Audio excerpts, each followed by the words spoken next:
a quien le damos los muy buenos días. Adriana, ¿qué tal? Ezequiel García y Pablo de Bacua, te saludamos. Buen día, Ezequiel, y buen día, Pablo. ¿Cómo están? Bueno, le comentamos porque Adriana Capuano, muchas personas ya saben, es directora de Personas Adultas y Mayores del Ministerio de Salud, el cual está trabajando, ¿no? Hoy, ¿sabes, Adriana? Tuvimos un reclamo con respecto a IOMA. ¿Cómo sería, cómo podemos acompañar a estos adultos mayores que tienen dudas con respecto a la obra social? Sí, ahí respecto a cada obra social, por supuesto que la única forma de generar algún reclamo, sugerencia, es a través de la propia obra social. Por supuesto que existen otros mecanismos como Defensoría del Pueblo u otros lugares donde uno puede ir a canalizar su reclamo, pero lo ideal es hacerlo siempre a través de la obra social para que le solucionen el problema. Genial, eso sería muy importante porque bueno, la gente dice que le aumentan los medicamentos y que hay medicamentos que ya IOMA puntualmente no les está cubriendo. Están trabajando en un proyecto que es muy importante, proyecto de ley que tiene que ver con los adultos mayores. Sí, así es. A través de nuestra dirección de Personas Adultas y Mayores, te la nombraste muy bien, desde el año 2020, ni bien se desató la pandemia, que en realidad nos llegaba una información tremenda de los países más desarrollados, como Bélgica, España, Italia, Reino Unido, pero también Canadá, donde Canadá, por ejemplo, se reportaba que el 80% de las personas fallecidas eran residentes de este tipo de establecimientos de larga estadía. Y en los países europeos, en porcentajes que oscilaban entre el 50 y el 70%. Obviamente que eran países, además, que tenían políticas públicas destinadas a este tipo de establecimientos de cuidado de largo plazo. Imagínate en Argentina que, según nuestros datos, más del 50% de esas residencias se encuentran sin habilitar y por ende sin fiscalizar, ¿no? Bueno, sin embargo, la verdad que en Argentina esto se abordó, se trabajó en forma articulada, teniendo conocimiento de lo que había pasado en Europa, los sistemas de salud nacional, provincial, los sistemas de salud locales, articulando con otras organizaciones y organismos de cada localidad, sí. Trabajaron intensamente y este indicador fue sensiblemente inferior a lo que se detectó en estos países desarrollados. Pero a pesar de eso, obviamente, lo que nosotros veíamos es que no existe en Argentina un marco regulatorio acerca de las residencias de personas mayores. Sí, como nuestro país es federal, cada provincia tiene como una maraña normativa de decretos, leyes, resoluciones, en algunos casos ordenanzas, que son las que norman sobre la temática. Pero a nivel país no hay nada que regule, que ordene, que asegure el acceso de calidad a estos tipos de residencias. Sí. Y esto, que está bien establecido en la Convención Interamericana, que pocos la conocen, existe una Convención Interamericana para la protección de los derechos humanos de las personas mayores, justamente, sí. Que Argentina ratificó en el año 2017, está en plena vigencia. En un artículo explícitamente habla de los cuidados a largo plazo y además de que los estados partes que adhieren a esta normativa tienen que desarrollar marcos regulatorios. Así que bueno, argentinos a las cosas, empezamos a trabajar en lo que primero va a ser una resolución de índole ministerial y después, por supuesto, inmediatamente presentaremos el anteproyecto, porque el anteproyecto, en definitiva, el proyecto de ley va a depender de un montón de cuestiones que obviamente después se nos terminan escapando, porque ahí ya entra a jugar la política a pleno, ¿verdad? Sí. Y esto es una urgencia, porque ya desde el momento que vos decís que hay una cantidad importante de residencias que no están habilitadas, estás diciendo que no se garantiza el derecho humano de una persona mayor que allí reside. Inclusive no se cumple con el derecho que establece la ley 27.360, que es la que vos estabas haciendo mención, que corresponde a los estados partes, que también son las cosas que se han firmado en un pacto de San José de Costa Rica en el año 1994. Entonces, el objetivo es garantizar, ¿no?, este derecho a estar en un lugar que donde tenga contención, donde tenga un acompañante terapéutico, la persona que sea adulta mayor, ¿no? Sí, y además otra cosa, en general hasta acá se ha puesto como mucho énfasis a la hora de fiscalizar. También te digo que todo esto lo estamos trabajando en forma consensuada, es decir que iniciamos un trabajo con todos los referentes de personas mayores de todo el país. Lo estamos trabajando con todas las provincias, con todos los organismos, organizaciones, cámaras argentinas de residencias. El 80% de las residencias en Argentina son privadas, esto hay que tenerlo en cuenta. Así que se está haciendo un trabajo consensuado, ¿no? Sí. Porque obviamente nunca tenés el elemento ni la herramienta perfecta que le agrade a todo el mundo. No, obviamente que no, y también, digamos, una de las cuestiones, por ejemplo, hoy a la mañana hablaban, ¿no?, sobre el destrato hacia los adultos mayores en entidades bancarias, por ejemplo, donde lamentablemente, mira, yo que ya me recibo... el 30 ya me recibo y he tenido un fuerte cruce con una docente, pero porque de repente se metió con los medios de comunicación, y uno que trabaja en un medio de comunicación, a mí me encanta hablar sobre los derechos del adulto mayor, sobre los derechos que tenemos todos los seres humanos y las seres humanas. Bueno, me conoces, Adriana, y sabes cómo trabajo. Pero el tema es el siguiente. El tema es por qué los medios de comunicación no tienen como un espacio, o sea, fue como el cuestionamiento hacia los medios para los derechos de los adultos mayores. A veces tenemos tiempo, a veces no. Decir que tenemos contactos con personas que trabajan o que vienen con un contexto de trabajo hacia los adultos mayores, ¿no? Y no es que no publicamos porque no queremos, es porque a veces no hay información, a veces hay información, por eso esta convocatoria también. No, claramente, pero mira, además hay otra cosa. El rol de los medios de comunicación, en este caso de las personas mayores, es el mismo que le asiste al resto de la comunidad. Esto es una toma de conciencia acerca de un fenómeno que es una discriminación por la edad avanzada de una persona, que se llama viejismo, ¿entendés? Esto que es justamente lo que hace invisible la problemática.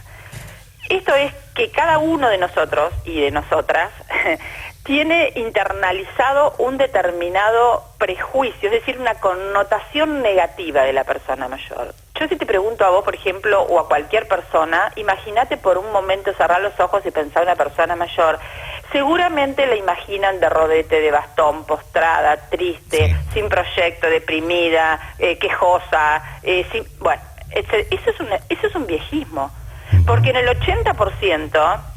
las personas se encuentran en estado saludable, realizando sus actividades en la vida diaria, acompañando y cuidando a otros, a los nietos, no sé, ¿me entendés? Sí. Produciendo, poniendo dinero en el mercado, etcétera, etcétera, viajando, divirtiéndose. Por supuesto que hay un porcentaje, como en la vida misma, que esto no se produce de esta manera. Y hay que tomar conciencia de que un buen envejecimiento se empieza a trabajar desde la edad mediana. Lo que pasa es que la humanidad tiene un rechazo con respecto a esto del envejecer, entonces lo invisibiliza. Y lo que pasa en la comunidad pasa en todos lados y obviamente repercute en los medios. Pero, a ver, Ezequiel, vos siempre hablaste de este tema, yo siempre lo recalco, lo resalto, porque pocos lugares dan espacio como para que empecemos a hablar de esto, porque a pocos realmente no es que no les interese, sino que no les gusta la temática, ¿no? Porque tienen ese preconcepto acerca de lo que es el envejecimiento. Imagínate que hoy en día una persona mayor puede vivir 80, 90, 100 años, lo sabemos, ¿no? Sí. Es la etapa más larga de la vida de una persona, si vos considerás que es a partir de los 60 años. Bueno, hay que empezar a prepararse.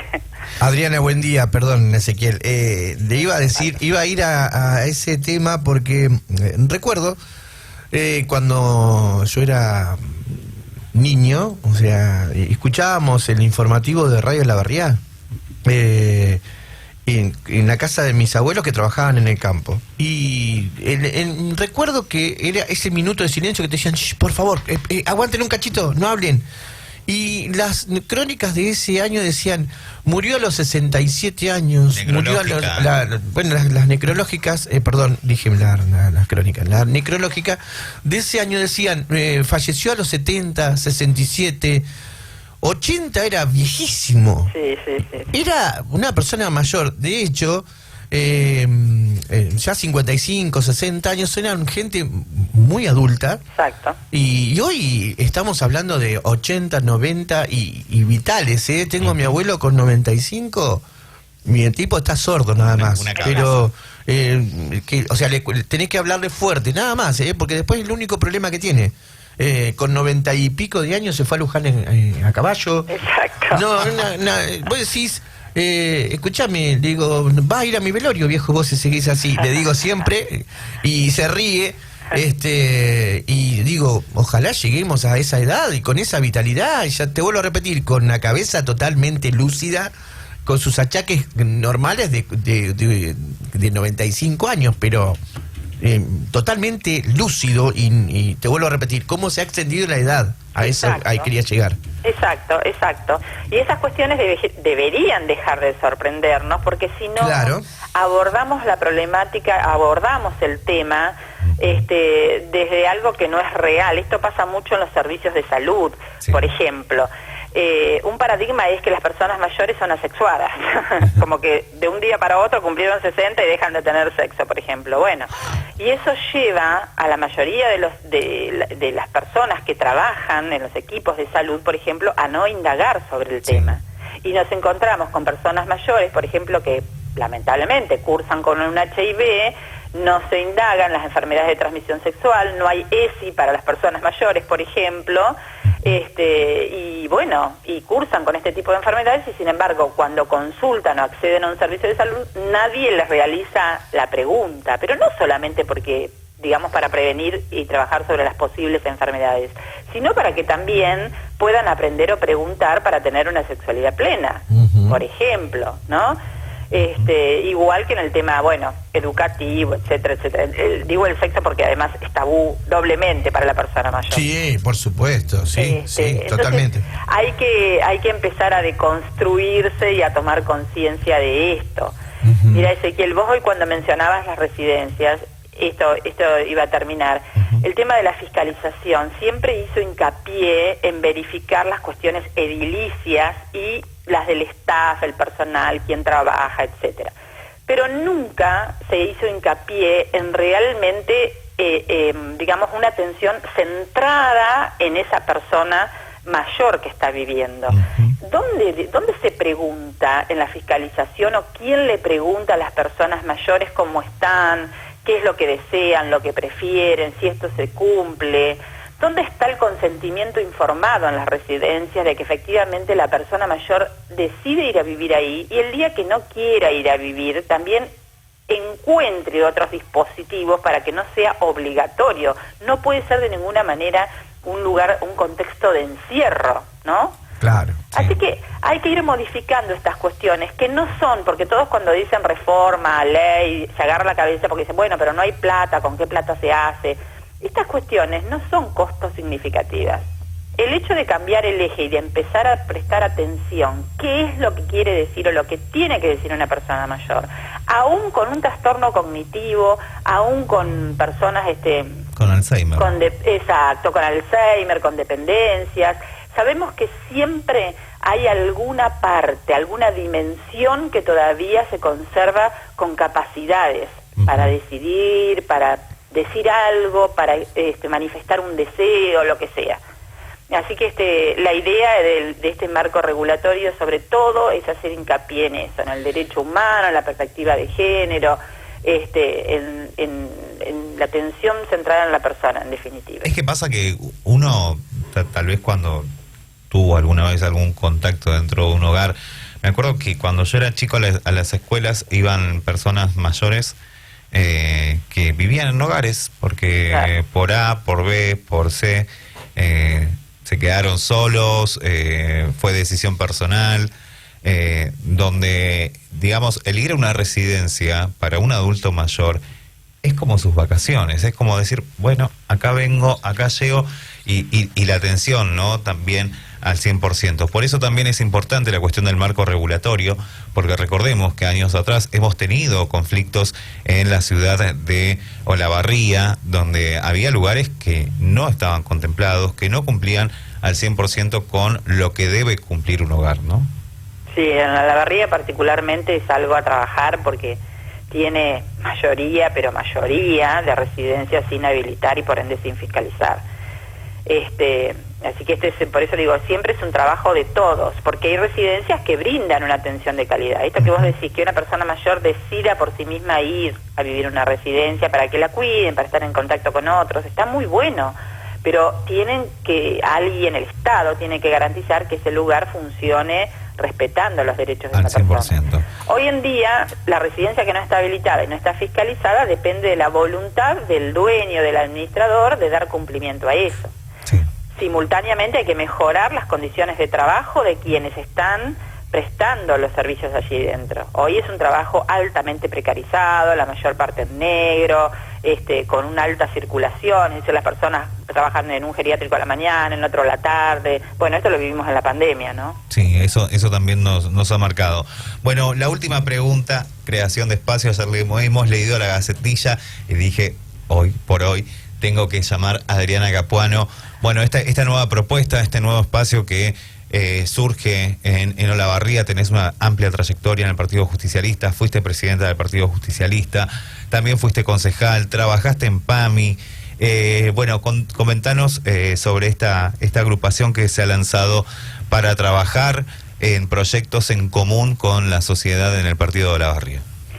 Sí, la verdad nosotros felices, acá dan vuelta a la página, vamos a hablar de política que también me encanta, felices porque hemos concretado algo que veníamos hablando hace un tiempo, pero siempre por falta de tiempo no lo habíamos podido dar forma, así que sí, fundamos el Movimiento Olavarriense, así se llama, Movimiento Olavarriense. Tenemos como logo la imagen de nuestro hermoso monumento a la voluntad del hombre, porque la verdad que esto se conforma a partir de voluntades de compañeros y compañeras que no querían quedarse en la queja, en el lamento, en decir, pero no se puede, sino que son todas personas, técnicos, profesionales, militantes, con una vasta experiencia, recorrido en las calles y en la vida de olavarriense, que decidieron esta vez aportar lo suyo, ¿no? Colaborar para que, en definitiva, se trabaje sobre las problemáticas olavarrienses, dar nuestra posición, encarar determinadas temáticas que van surgiendo todo el tiempo. Así que con esa intención, por supuesto, con miras al 2023, ¿no? Sí, generamos esta agrupación, por ahora con un anclaje local, es decir, más sosteniéndonos en las cuestiones propias de nuestra ciudad, pinta tu aldea. Sí. Así que bueno, la verdad que estamos muy felices, pretendemos que la agrupación se nutra de un debate amplio dentro de lo que es el marco de la unidad, de la diversidad, así que estamos muy contentos de haberlo concretado finalmente. La mayoría, por supuesto, somos mujeres, pero bueno, también hay compañeros que trabajan a la par, así que está muy bueno. Adriana, una pregunta, ya que estamos en lo que es el contexto local, el panorama local. Usted como doctora, ¿cómo toma los dichos, este cruce que hubo, ¿no?, entre el intendente y Trebuch, que es el decano de la Universidad de Ciencias de la Salud del Partido de Olavarría, donde a los chicos en un parcial se le hace una pregunta de análisis de la realidad? Sí, mira, justamente hoy va a salir un documento que trabajamos con los compañeros y compañeras en la agrupación respecto a este tema y tocamos este hecho que todavía se está comentando en Olavarría. La verdad que nosotros creemos que la universidad es un actor central en la vida de cualquier ciudad. En este caso, la Facultad de Ciencias de la Salud, que fue generada con un entusiasmo enorme por parte de toda la comunidad. La universidad siempre tiene que estar absolutamente inserta, es parte de la comunidad, sí, genera para la comunidad. Entonces, dentro de los objetivos incluso fundacionales de nuestra Facultad de Ciencias de la Salud, hay varios objetivos que hablan del perfil de los alumnos. sí. Y en ese perfil de los alumnos, muchos de estos objetivos y metas tienen que ver con su integración a la comunidad. Y esto es formar parte de, interesarse por lo que pasa en la comunidad, pero también tener posibilidades de intervenir, de buscar respuestas a lo que pasa en la sociedad. De eso se trata lo que hacemos cuando se forma un alumno dentro de la universidad. Así que me parece que es más, es deseable, porque siempre se le critica a las universidades que no, como que no se integran o no están atentas a lo que a la dinámica de la sociedad donde están insertas, ¿no? Como que las universidades van por otro camino, incluso las currículas quedan desactualizadas, como pasa en la educación, ¿no? Pero en este caso me parece que ha sido muy oportuno que la universidad siente una, digamos, siente posición o pretenda que los alumnos sientan posición respecto a un tema absolutamente vigente, ¿no? Sí. Como fue la falta de médicos en una localidad. En las localidades. En las localidades, que eso además es un tema viejo, ¿no? Sí. A mí me parece, incluso yo curiosa, hubiese ido a ver qué es lo que opinaban los alumnos acerca de la temática, porque por ahí encontramos la respuesta. Y también, ¿no?, nos genera un relevamiento eso. La verdad no vi bien porque tenía entendido que era como que ponían un texto que extrajeron de un medio local y los alumnos tenían que emitir opinión. Me pareció que era así, o estoy equivocada. No, era así, era ¿qué opinás al respecto? Pues se citaban 2 párrafos donde se remarcaba esta necesidad de las localidades por la falta de un médico clínico, que es el que nos habilita la salida y la entrada de una ambulancia, por ejemplo, el atender a una persona cuando tiene un accidente. Recordemos que hubo 2 casos donde fallecieron 2 personas en contextos distintos. Tal cual. Bueno, eso yo, la verdad, que veo excelente este tipo de trabajo, interacción de la universidad, de la facultad, de sus alumnos, de los egresados con la comunidad. Nada puede estar desafectado o desentendido. La verdad que eso no se puede poner en discusión en estos tiempos. Por ahí la forma, como lo reconoció el propio doctor Trebuch, se podía omitir el hecho de nombrar con nombre y apellido a las personas involucradas. Es un tema secundario, a mi modo de ver, ¿no? La verdadera problemática es una facultad que produce ha producido desde que se conformó 400 egresados médicos y médicas, y esa es una fuente de mano de trabajo que justamente es lo que está faltando a las localidades. Y no creo que sea una cuestión de costo ni de cuestiones legales a resolver, sino que ahí, la verdad, falta gestión. No, aparte también, digamos, es como que se ha trabajado un codo a codo en contextos de pandemia con la Facultad de Ciencias de la Salud. Exacto. El municipio ha firmado muchísimos convenios con las universidades en Olavarría. Y de repente esta opinión creo que tal vez, bueno, del otro lado lo han tomado como que los estaban golpeando a ellos, pero también por el otro lado lo que se está haciendo, a mi entender, es un análisis de la realidad. Que estudies enfermería, que estudies medicina, no significa que no tengas que analizar, que no tengas que ver cómo vos podés llegar a interactuar en estos contextos o cuál es la necesidad que está teniendo un lugar, porque tal vez ahí nos da un changüí, nos tira un tilde hacia arriba y haya médicos que quieran prepararse en la especialidad clínica, que es lo que está haciendo falta.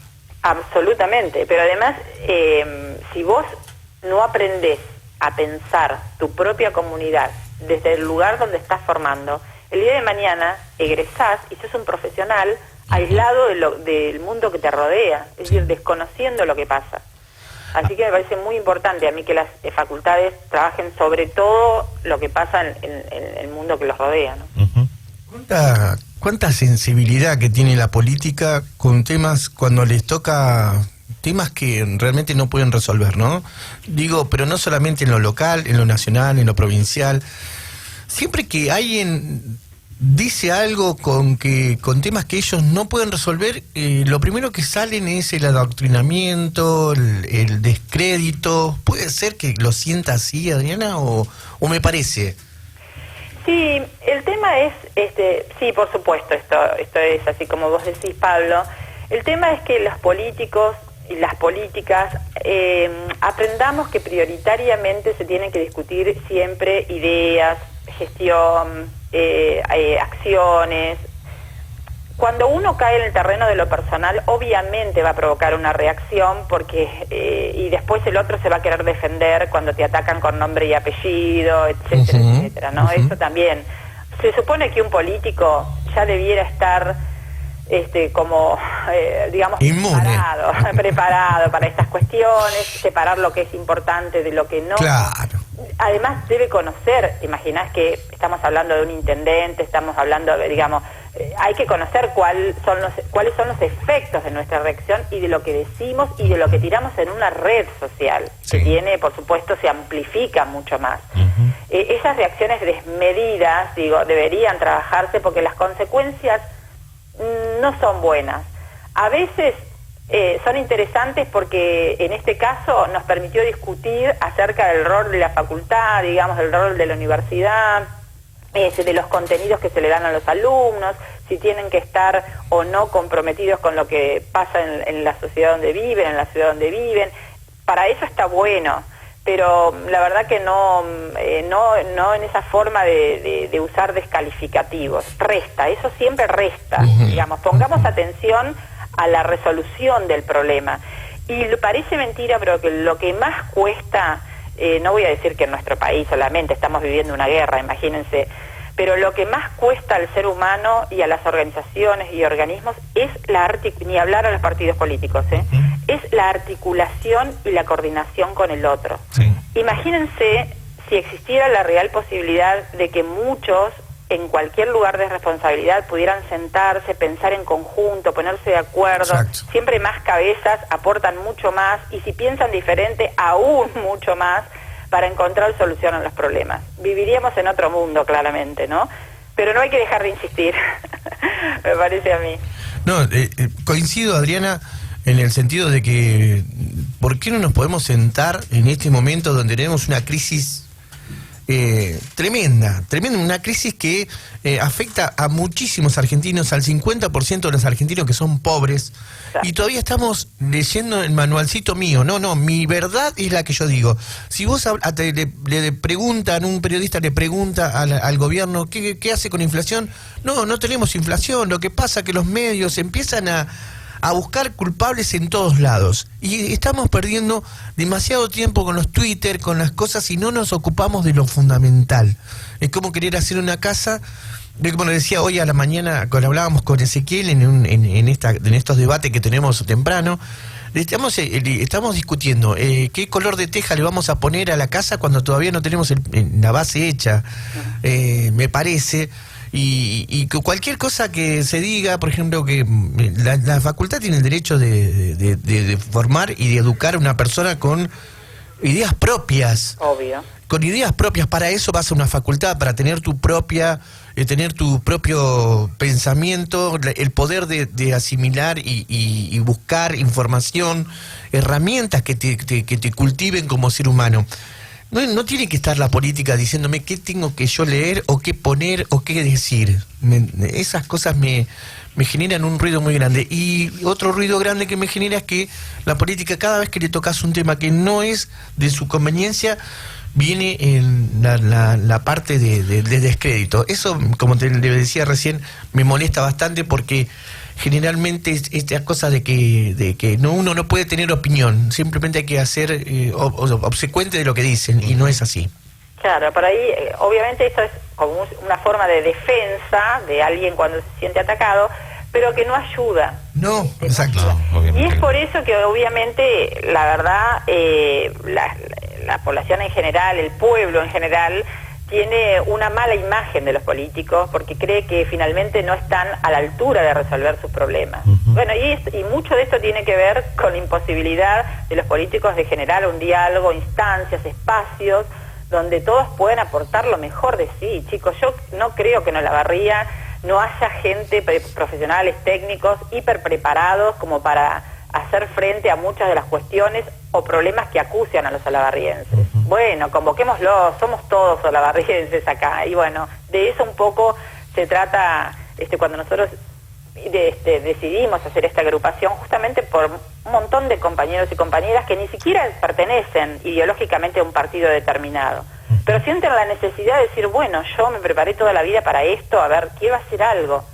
Parece que la política tiene que empezar no la política, los y las políticas, los que están en política, empezar a hacer el esfuerzo, el cambio de sentarse y escuchar atentamente, una escucha activa, no es que hago como que te escucho y la verdad que después me levanto y no me acuerdo ni lo que me dijiste, y poder intervenir en esas cosas. Claro, pasa que también, perdón Pablo, pero sí, pasa que también, digamos, esto lo hablábamos siempre, Adriana, muchas veces el político aparece, hace las caminatas cuando estamos en una campaña electoral, pero después, si te he visto, no me acuerdo, lamentablemente, porque hay muchísima demanda en el partido, y hablo de partido porque tenemos localidades, tenemos lugares céntricos, lugares no tan céntricos, lugares menos céntricos, donde hay inseguridad, donde también, lamentablemente, podemos hablar de que hay hambre, porque el trabajo informal en Olavarría no es ausente, sino que es una de las cuestiones que más existe y no genera tampoco una seguridad social importante, ¿no?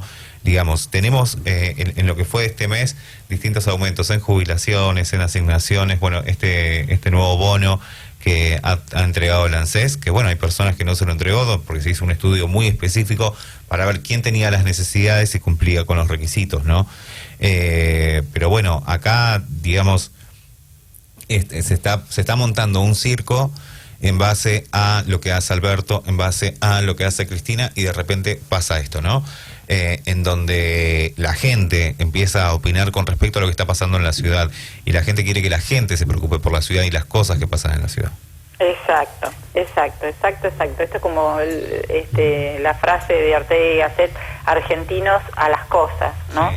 Porque de pronto nos encontramos discutiendo sobre cuestiones que nunca vamos a tener posibilidad de modificar, que suceden a nivel nacional o provincial, y no prestamos atención a lo que le pasa al de al lado, o a la de al lado.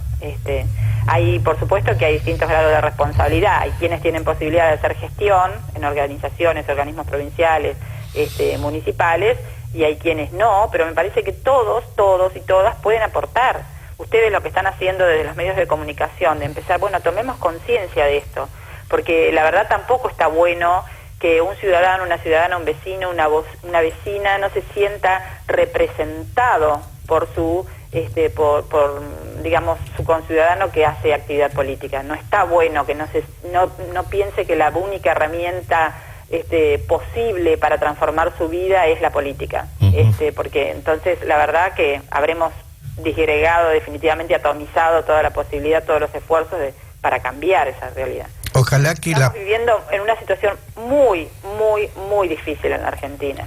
Así que el hombro de todos.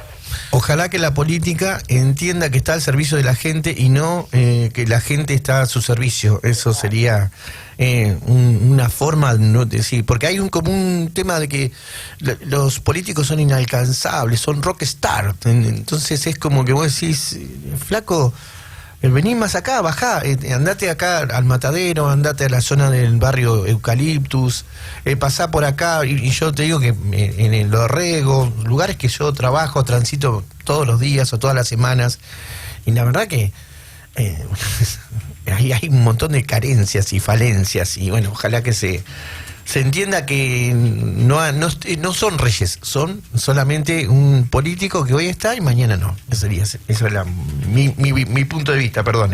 No, es que es así. Yo digo, si hay tanto malestar. Se cortó la comunicación. A ver, vamos a intentar comunicarnos nuevamente con Adriana Capuano, ¿no? Estaba muy interesante, ya estábamos cerrando la charla, pero estaba interesante los conceptos de Adriana. Tremendo lo que... Bueno, les recordamos que sigue el paro de 72 horas de parte de la gente de la UTA a nivel nacional. Van a estar hoy, el jueves y el viernes de paro los colectivos, digo porque, por ejemplo, aquellos que usan medio de transporte para van a estar trabajando, aquellos que van a la escuela hoy, no van a poder hacerlo, usan este medio de transporte para mandar a los chicos a la escuela. O no se olviden que hoy no va a haber servicio de micros, lo mismo que el jueves y lo mismo que el día viernes. Bueno, últimos minutos, parece que se quedó sin batería Adriana. Y la gastamos, la hemos gastado. Bueno, minutos finales del programa del día de hoy. Temperatura en la ciudad, registro de las 8 de la mañana.